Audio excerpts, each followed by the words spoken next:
Wow, the Al Pacino helmet.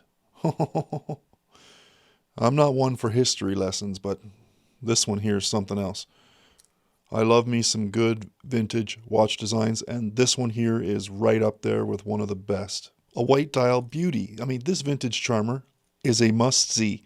Hi, I'm Ross. Welcome back to the channel. Let's get a bird's eye view of this vintage dual watch here that's just got a nice timeless look and a very unique case. I think you're going to appreciate it. I know you've noticed it right away in the first couple glimpses that we've given you here, but it looks like a vintage sports car design or something like that. Right out of the 70s, right? A beauty chronograph, the Al Pacino helmet. Some of Al Pacino's film roles have significantly influenced the nickname of Al Pacino's helmet for this one here. The SEIKO 6139-7101 series chronograph watch.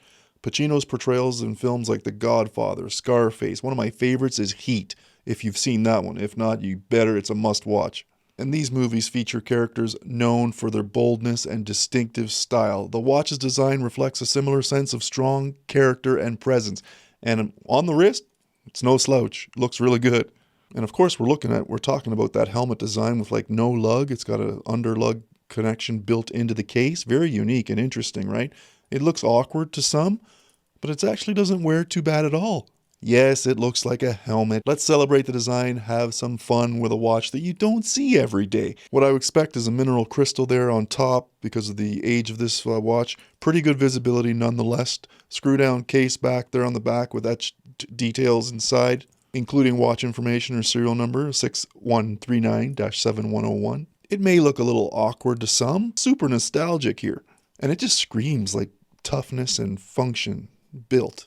With that stainless steel brushed and polished case, no actual lug arms sticking out. They're built right into the steel. And you're looking at around a 40.6 millimeter case diameter with steel pushers built into it. Traditional operation, start stop on the top and reset down below. And a recessed crown that's basically flush right with the case and offers a press-in adjustment for the date.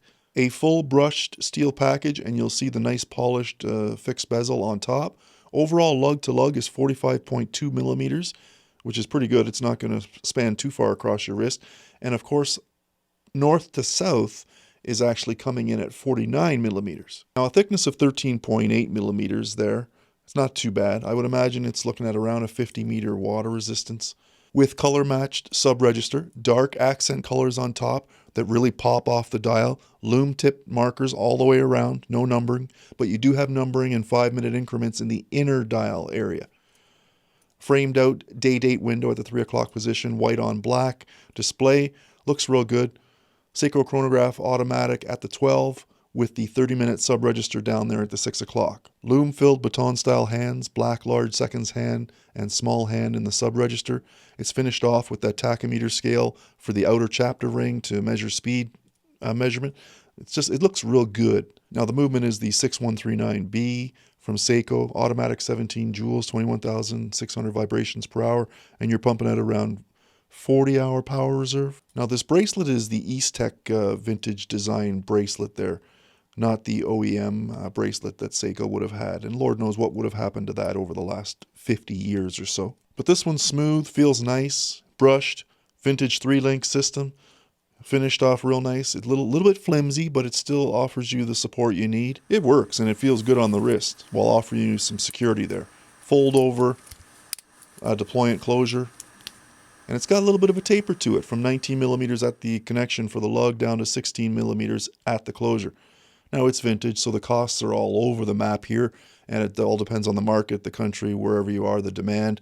But she is trending anywhere from $800 to $2,000, depending on the condition of the design or the original watch itself, and how she's held up over the years. So, now the wear, I hope you've enjoyed the images. My wrists are 7¼ inches if you're new to the channel, but the SEIKO Chronograph Al Pacino helmet, real nice, good look, nostalgic, cool vintage history, a really good tool watch, and a nice vibe for a chronograph. Old school speed time monitoring. And vintage can be tricky, so it's tough to own and maintain, not to mention service. And it could be costly depending on the watch designs that you have out there. At least with SEIKO, we know it's a reputable brand. They've been around a long time doing this. They've got likely still have parts that would be available, I would imagine. So there may be less risk by owning SEIKO vintage. and you're definitely getting a great watch for your collection. Not to mention to wear out there.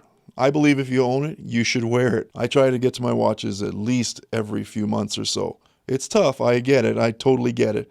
And if you don't have the money to drop on something like that, especially a vintage design, then you know what? Save up and wait for something special for yourself. It's tough, but it sure is fun, this hobby of ours. Another Seiko is in the books. Thanks to Andre for this loaner. What a collection he has. It's so many he's given me. And yes, this one's got to go back.